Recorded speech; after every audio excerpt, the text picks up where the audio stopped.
Hey everyone, welcome back. Matt Goes to the Movies, and we are finishing up the Teenage Mutant Ninja Turtles original trilogy.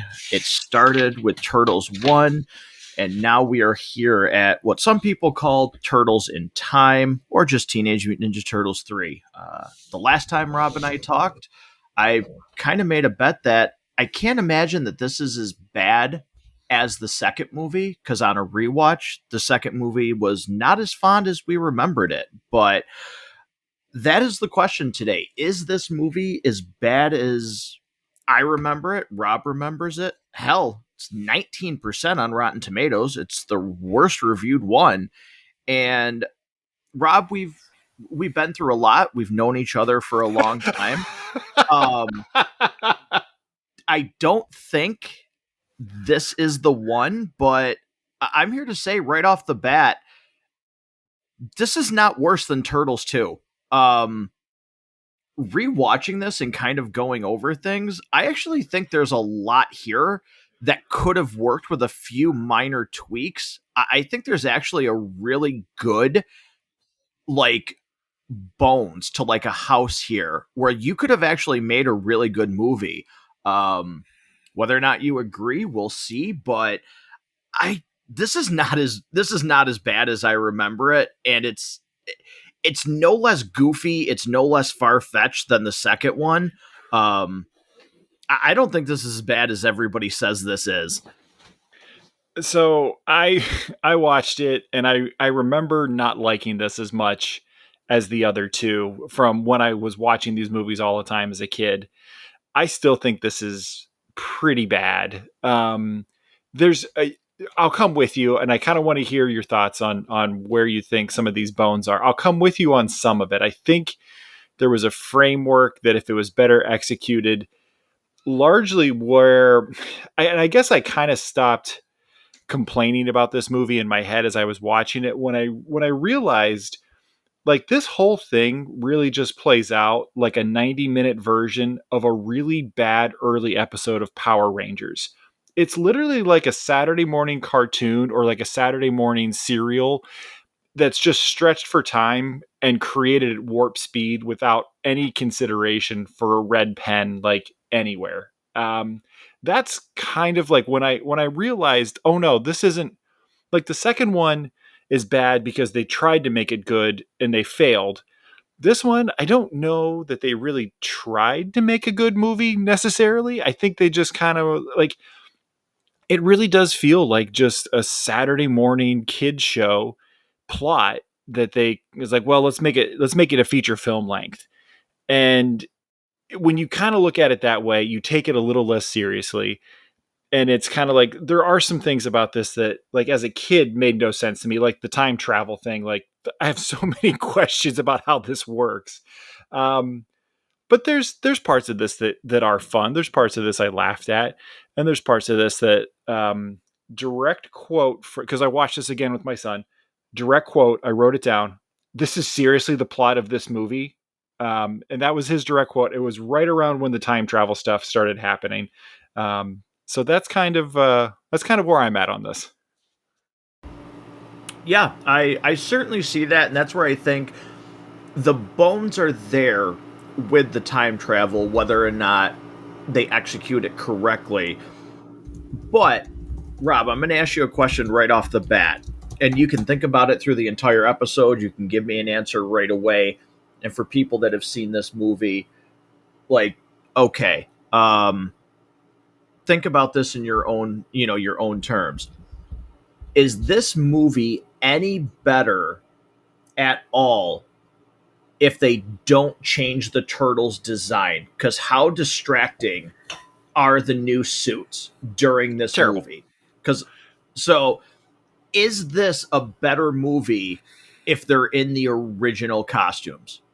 Is it not as distracting, and maybe it's not as like you don't focus on because you're focusing on a bad story and you're focusing on what the hell did they do to the design? They look significantly worse. Splinter looks terrible. I mean, think about how much praise we heaped on the character model for Splinter in the first movie. Like, you really felt, even though we know it's a Muppet, but like we still felt something seeing him hung up in the chains in the foot lair. And this one, it's like a bad animatronic, like Pirates of the Caribbean ride at Disney World sort of look. And actually, that's probably being too generous, because the pirates in that, in the ride at Disney, like actually look pretty good. This is way below that. It's like, yeah, you're right. The character models are just terrible for this. Well, it looks like they took the character models from not the Broadway show, but from the Oh musical and used Jesus. them in the Yeah. movie. Well, Um, the turtle spots look Maybe to like save mold on spores. money. Yeah. Right. It's a weird design choice. The beak, the upper lip on them is really awkward when it moves. Um, but I think this movie looks slightly better if they're in those original costumes. Not that it Yeah. changes the story, but it just changes the overall aesthetic of this movie. And one thing that I will say is I do think this movie still has some, heart's the wrong word, but there's still some good humor behind it. There's still some good brother, like brother interaction. I still feel like these guys are a team. And again, for me, I say there's a really strong base here where they could have gone back in time, and going through this, I would have loved to have seen, it's almost a combination of this universe and Michael Bay's first Turtles movie, where Shredder was, well, before he made the change and, William Sachs wasn't Shredder anymore. Dave, who's the guy's name that plays him that's from Buffalo? I'm sorry. Oh, And geez. Michael Bay's, who was supposed to be Turtles, William Fichtner is his Yes. name, I believe. Yes. Yes, because in that first Michael Bay's movie, he was supposed to be Shredder, and then that got changed with script rewrites and everything. But you think about that story about how he was taught as a boy under Shredder because he was like left behind in Japan. This could have been a really good story where maybe you don't go all the way back. You don't go back to what, like 1603 feudal Japan, but you could have used this as like an introduction. They don't know because you never get his name, that like this guy is Shredder, but we know as the audience, so to speak. I think that could have been a really cool concept. With the time travel, maybe you start to see the origins of Shredder. But I don't think this is overall, again, I don't think this is as terrible as it's made out to be, because it's just dumb. I do like some of the characters in this movie. I do like Walker's character. I think he's dumb. I think he's funny. Um, The dude has seriously the whitest teeth I've ever seen for a pirate. oh, it's unbelievable. It's It's unbelievable. distracting. Like, it's literally that distracting. But like I do like the fact too of like towards the end, like I wish it would have been, again, everything could have been fleshed out more.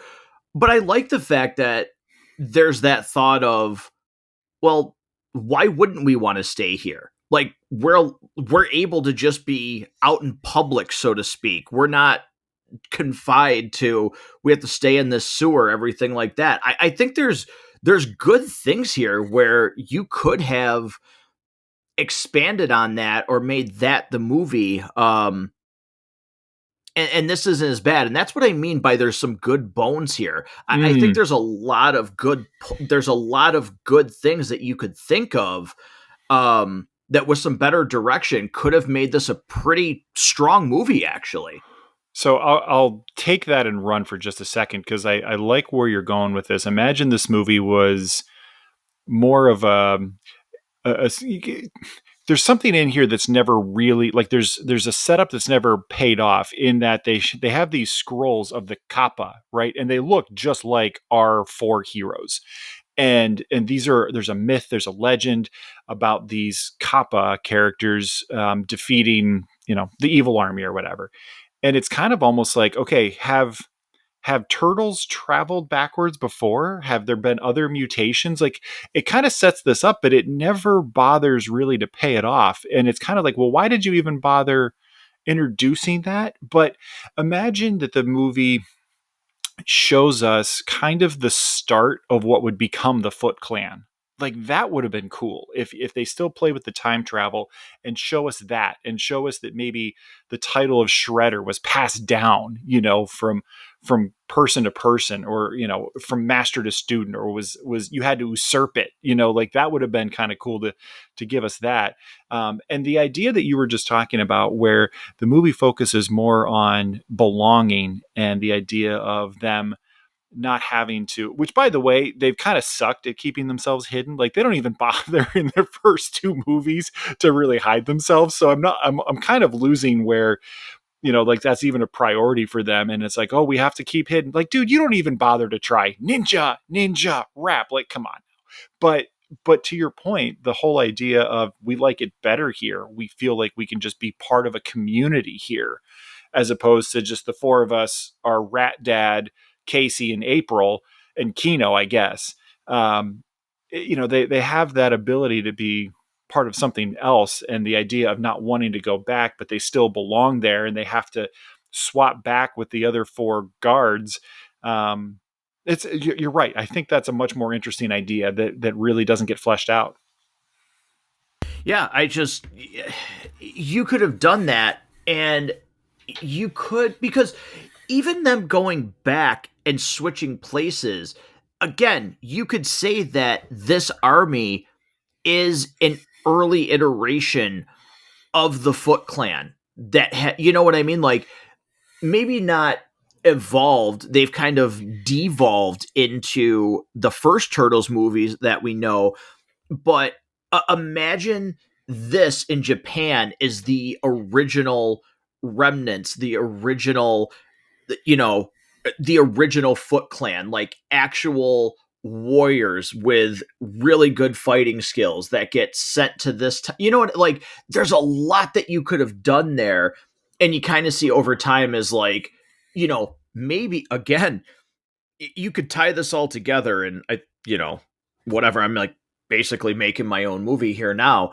but as things have passed on and like as the world has evolved, it's only natural that the Foot Clan has deteriorated, so to speak. To they have to get kids, they have to do these things to get these members. um but that could have been a really cool concept of just like, and then tie that into maybe the next movie, because there was supposed to be a Turtles 4.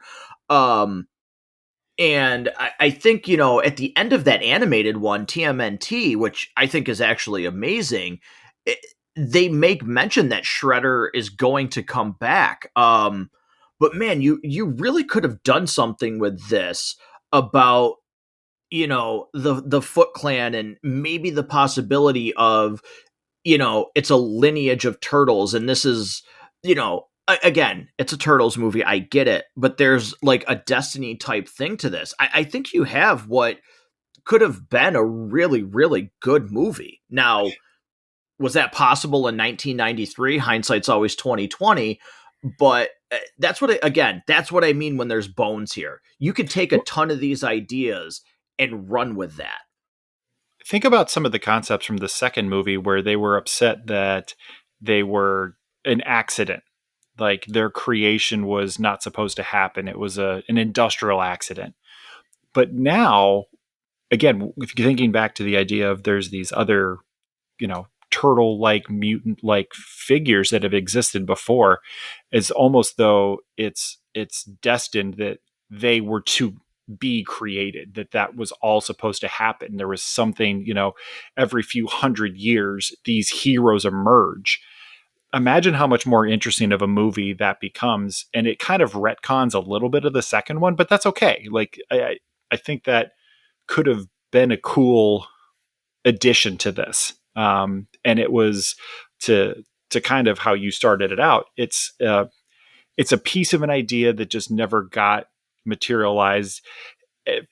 For whatever, it kind of almost feels like, okay, you guys are going to come see a Turtles movie, so we're just going to put this out, and kids are going to make their parents drag them to this. So you're just going to watch it, and we don't really care. Right, exactly. But, let's switch here a little bit and let's talk about this movie, what this movie is a little bit more in depth. So, one thing that was a bummer, I was a little less harsh on it this time around.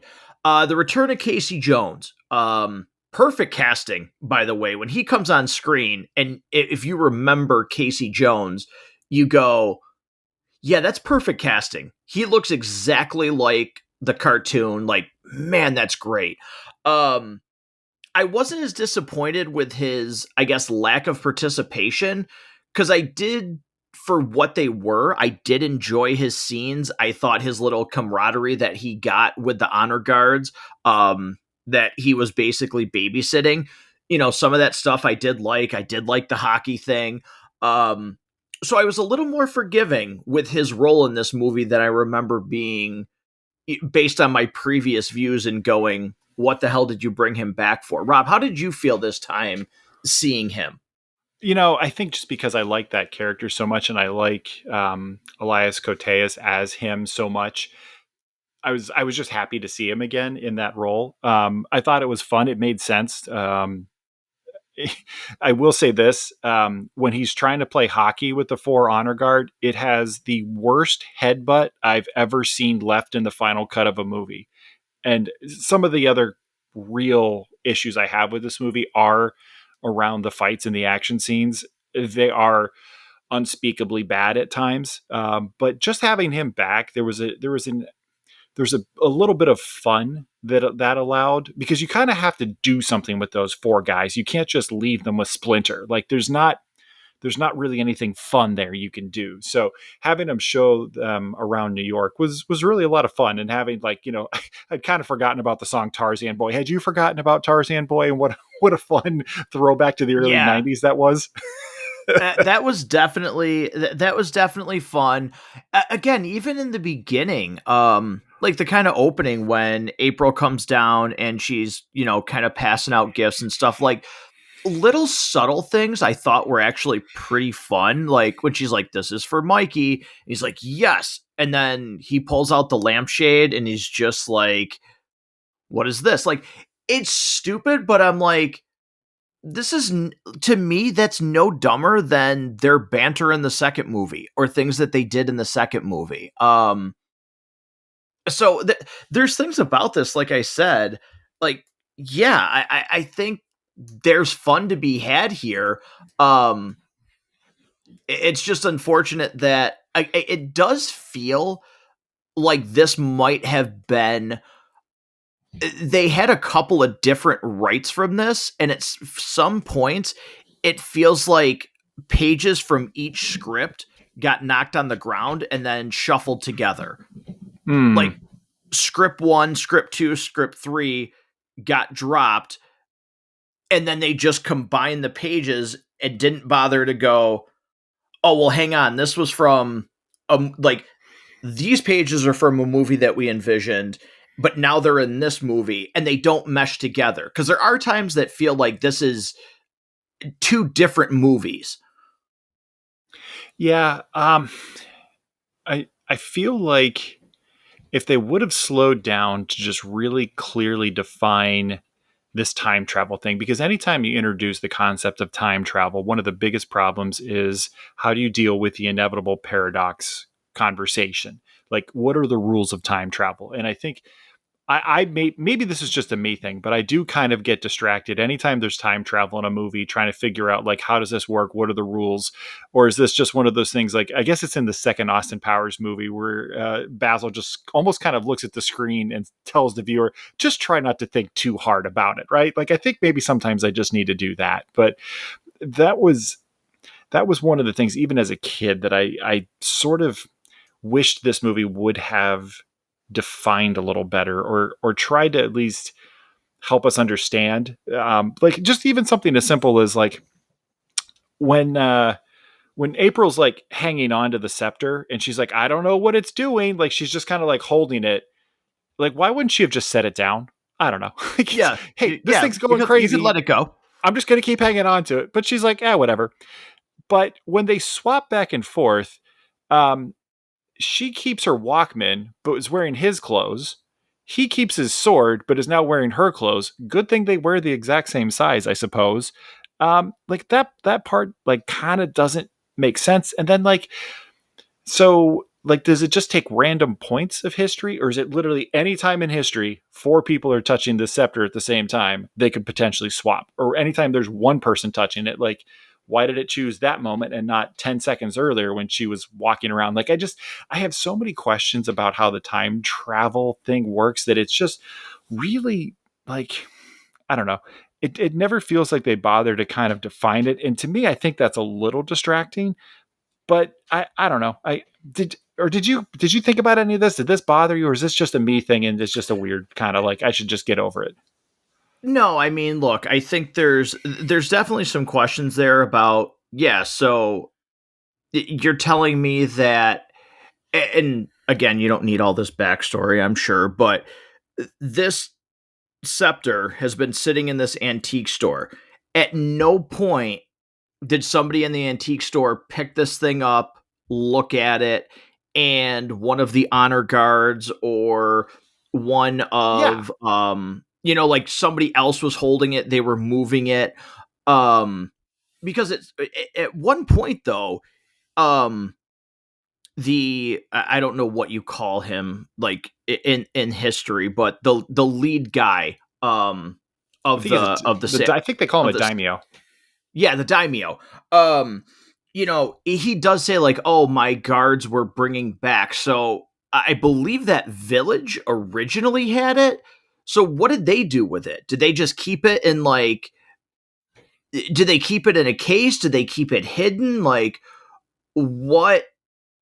How did nobody touch this just repeatedly, time after time after time? The travelers have to have the same weight. I thought they did a good enough job with the actor where it was believable that him and April are, I mean, they honestly do look about the same size. Like Yeah, they really do. Now again, like why does she keep her physical object and he keeps his physical object? I guess that makes sense. Like I guess that does kind of make sense, but um it's not so more to me that it was the okay the guys are like able to just travel. It was the fact of so yeah, like based on the rules there, people should just be swapping back and forth. And how did anybody ever figure this out? How did anybody figure that this was a time travel device? And again, that's where I think like you could have sat there and was there history with the turtles going back in time or what, you know what I mean? Like there's just a lot there that seems like it could have been explored. and it, because it's never really defined, that's what kind of like leads me to my earlier point about this. It just really feels like a Saturday morning kind of plot that got stretched into a movie. Because if you're just watching a cartoon, or you're watching, like, you know, a Power Rangers type show, like, you don't really care about that. But when you're I feel like when you're presenting that in a film, in a feature film that you're going to buy a ticket for, and you're going to eat popcorn, and you're going to make plans to go to a movie theater to watch this, like, you kind of have a little bit higher level of expectation that things are going to make sense, that things are going to be explained in a way that you go, oh, okay, yeah, I can see that. When you're just watching something at home, again, on a Saturday morning, you don't really care that much. Just show me the action. Like, just, okay, give me the plot pieces that are going to lead us to the action scenes, and then we'll move on. Like, that's okay. That's all I'm here for. So I think maybe that's where my critique of the way that time travel is presented here, I think that's where it comes from. I guess, if that makes sense. Yeah, no, absolutely. And I think one of the other things that's kind of good here is, and again, it's not explored, but this could have been maybe more so in tone with the darker version of the first movie, is the fact that there's the one scene Raph's standing there, and Yoshi-san's running around with some of the other kids, and he's like, "What are you doing?" And he's like, "Oh, I'm practicing to fight the daimyo," and things like that. There's another interesting plot point where it's like, okay, and they kind of touch on it where they sit there and go, "Oh, if we didn't have the scepter, we'd have no choice but to stay and fight." And it's like, boy, there could have been more to that. And the level of, in that environment, like this kid who, what, is probably 6, 7 years old, is in this village and in this era where he thinks that he has to fight. Like, again, there's some things there where Yeah. you could have went with a darker tone for this movie. um Now, again, I think that's just, that's obviously after the first one, and they got so much feedback about it being too dark, they certainly probably weren't going to go back there again. But part of me thinks about, could you do a potential movie like this in this time when we know darker plots, more, tone violence, things like that can work and can bring in big box office? You think about what everybody would kind of like to see now in a Turtles movie, or like there's been so much talk about a Turtles video game that they would like to see, like a Turtles game almost in like an Arkham Knight style, or translating The Last Ronin to the big screen. um think about sort of maybe that kind of tone in this movie. That could be kind of cool. And the concept that you were getting at, where even from an early age, the 6-year-old boy is growing up believing that he has to learn to fight, that violence is the only way to protect himself, and that's he's just born into it that way. It's just what he knows. It's not like he even sees that as a corruption of his youth and of his childhood because he doesn't know anything else. Sure, there could have been something kind of cool with that.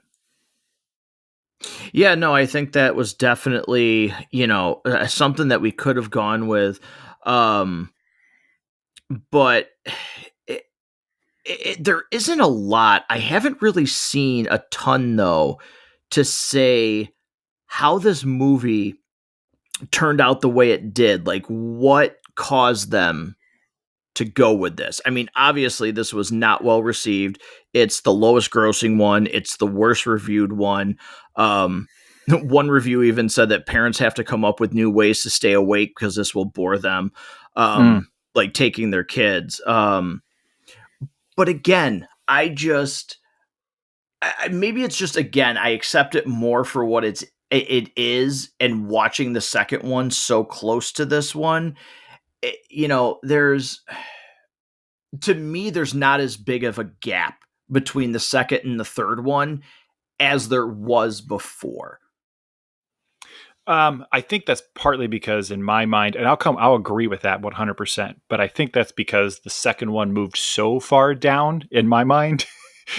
Not necessarily that I think I moved the third one up any. I think I just moved the second one down so much, but I'm still kind of ranking them in my head kind of similarly. I want to kind of get into really some of the, other than just sort of the goofy silly tone that doesn't play well at times, but other than that, one of my real issues with this is the action scenes. They are terrible, the worst of the series, even from the opening fight. So there's the opening fight is in Japan, and they have this sword fight that takes place on horseback primarily, and it is beyond terrible. It literally looks like kids playing in their backyard. Like that's what it looks like they filmed. Just a bunch of kids running around their backyard playing Ninja Turtles with Nerf swords or plastic or whatever it is, and that's what it looks like. And it is so bad. There's another one at the river when the villagers kind of surround the turtles. It has some of the most rubbery sticks I've ever seen Mm-hmm. used in a feature film.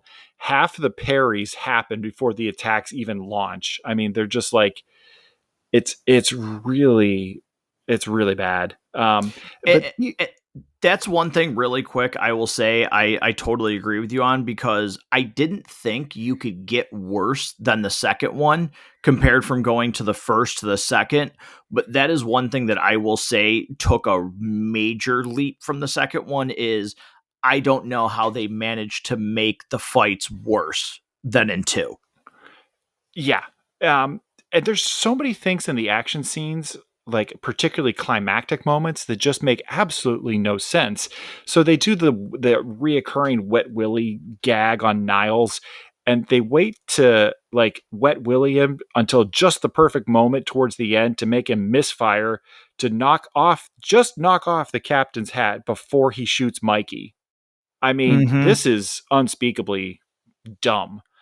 Like that part of it is beyond bad.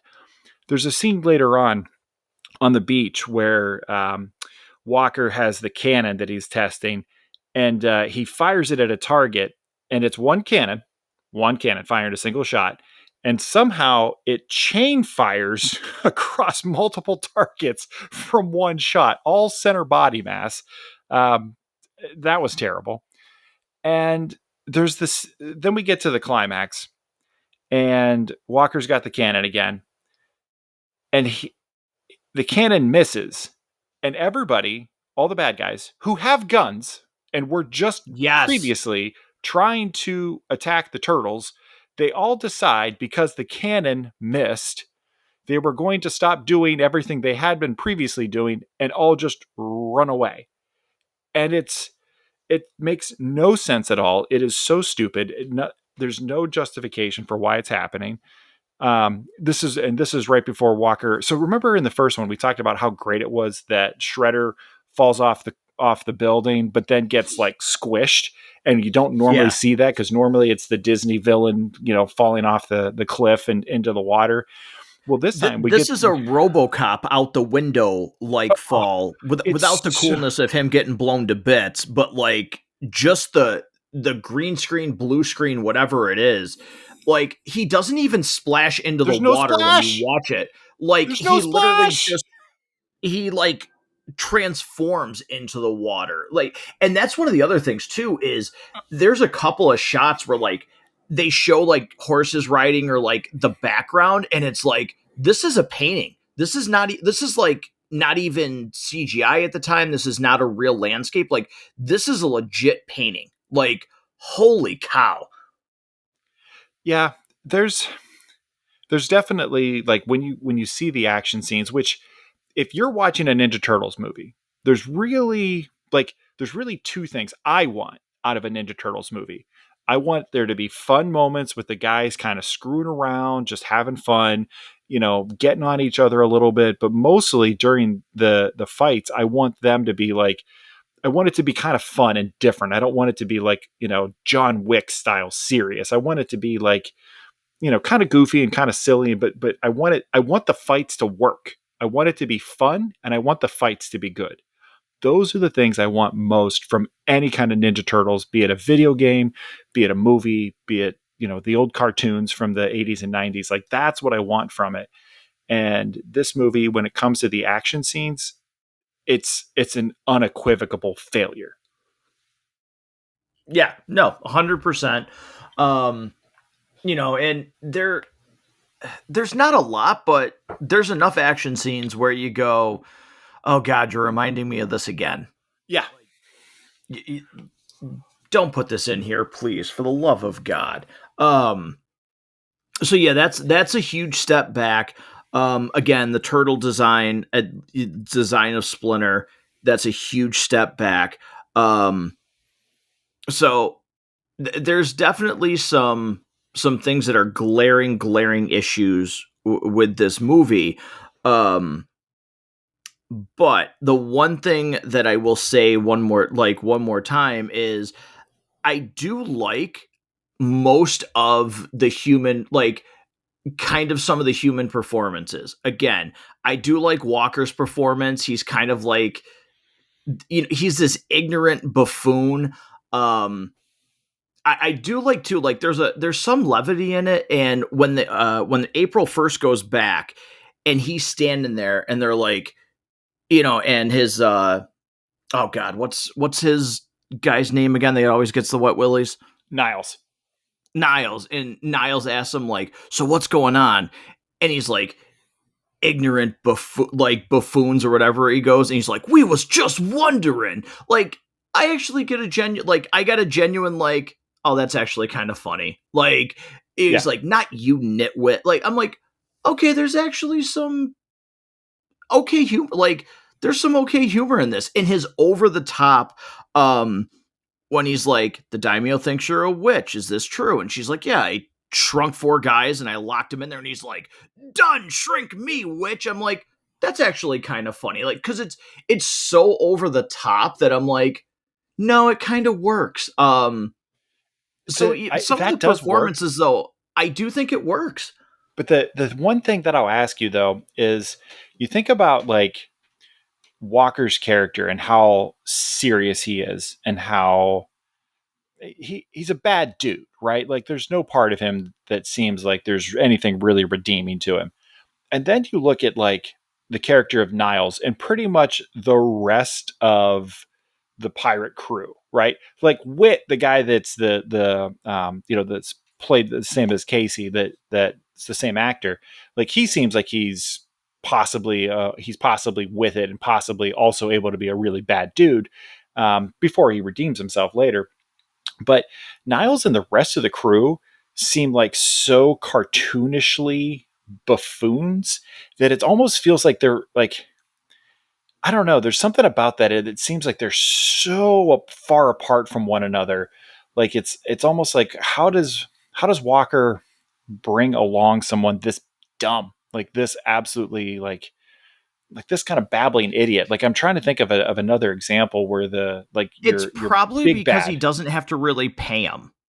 Like, Yeah, my assumption is he just gets these guys because they are idiots, and they say there's strength in numbers. So, and especially with guns, if people are using swords, it's like, well, they can be idiots and still just shoot somebody if they need to. yeah. But watching this movie today too, tell me that guy is not just the base mold for how they made Gibbs in Pirates of the Caribbean. Oh, yeah. Yeah. Like, that character is Gibbs. Gibbs has got he's fun though. Like he's kind of got Yeah, he's a pirate, but he also he's still a like he's likable in his own way. yeah, he's likable. He's not this bad, but it's like, man, there was like the outline, and Yeah. they said let's not make him as dumb, but that's the outline for what we want for for this Oh yeah. character. I see that. So, um, I do think too, part of obviously the warring clans and things like that. They take things that were real, and they have them in this movie. But again, that's where I say there's just it's a couple of different movies trying to be meshed together with what could be some serious tones about kids having to fight, families being at war. Um, you know, um, Where you belong, it's finding a place to belong. Yeah. right. So it's just like there's definitely some points here where you go, yeah, it maybe you should have just stuck with maybe just being all campy and you know almost like just Batman and Robin did. Maybe it would make it a little bit more bearable if it was all just one tone throughout. Yeah. And if it wasn't kind of like, we didn't have that first one that really set the example of what this world was, and then this was just like, I'm sorry, what? Like, and it almost is kind of funny that they bring Casey back, because you almost like, without him, this movie feels not at all connected to the first movie. And I've kind of Right. always felt that way, that without Casey in the first and the third movies, they don't feel like they belong in the same universe. It doesn't even feel connected to the second movie. Like it doesn't feel it doesn't feel like it's part of the first two. It feels like it really is almost a standalone thing. and like part of it is one of the first things that you said is that the turtles themselves look so different. Like and that kind of almost breaks this thing off into like its own thing, because in the first two they looked close enough that you just accepted that it's all the same, but this one, god, they just look so different that it immediately makes you think that this is like a standalone, like it doesn't exist in the same universe. Yep. No, I totally agree. So, Rob, we have a little bit difference of how bad it is, but I do think we both agree that it's the gap isn't as far as we thought it was. Now, the No, gap between one and two, like, is definitely, but I think we're in agreement with the fact that three is not as far off from two as what I originally thought when we were going to watch these movies. did not have that on my 2025 bingo card for what it's worth. Yeah, no. So, be that as it may, just a couple of things just to, cap that off. Again, worst reviewed movie for the franchise, 19% on Rotten Tomatoes, lowest box office. I mean, it still made a profit. It was a $21 million budget and it made 54. Um, so there were still things there that it made money, but this really did kill the franchise. This came out in 1993, and this movie did so bad that we did not get another film until 2007, which was TMNT, the animated movie. Which, when I first watched that, I was not a fan. And then years later, going back, I really grew to actually like that movie a lot. I actually thought that was very well done. But yeah, this movie really just kind of like stopped this franchise in its tracks. Which is a shame, because like, what was bigger in the late 80s and early 90s than Ninja Turtles? Like, what was bigger than Right. this in pop culture? Like, at all? Like, nothing. Nothing was bigger than the Turtles. So, that's what will happen. But who knows? Hopefully something. I do hope we get something. I mean, I'm really hoping for the game because that's been rumored for a while that we're going to get a 4-player co-op Turtles game more in style with like a Batman Arkham series. I did hear the last time I heard anything about that, it was going to be made by Warner Brothers Montreal, who made Gotham Knights, which I think it's a little bit too much hate. I think if you play it outside of the realm of thinking about Arkham, like, Arkham Knight and those other games, I do think there's a lot of fun to be had there. And I think a turtle style game in that 4-player co-op could actually be really fun. Especially if they allow couch co-op, because that's something that modern games just seems to forget about. If you give me with couch co-op, 4-player, up to 4 players, they can do like a more evolved beat 'em up style. But yeah, if it's got some combos and the ability to use some like different, like each turtle has kind of an ability or a different kind of thing that they do. Yeah, I could definitely see that being something I'm a day one purchaser of.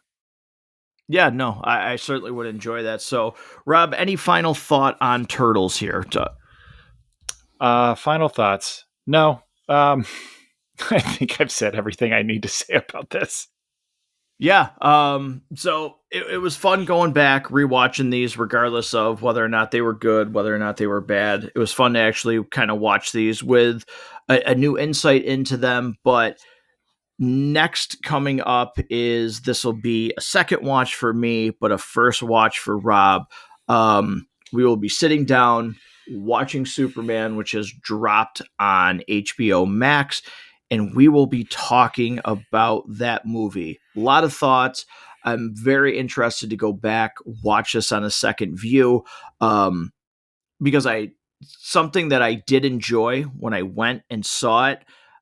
I did have some more thoughts as I got home from seeing it, kind of like reanalyzing some of it. So I'm going to be interested to see it again, see how I feel, get Rob's, first time reaction to seeing this movie, and going from there. So Superman will be the next thing that we are going to be reviewing on this show, which should be very fun. I'm looking forward to it. I'm actually looking forward to an excuse to like force myself to watch this because I've wanted to see it. I'm interested in what James Gunn is doing. Let's see what kind of happens.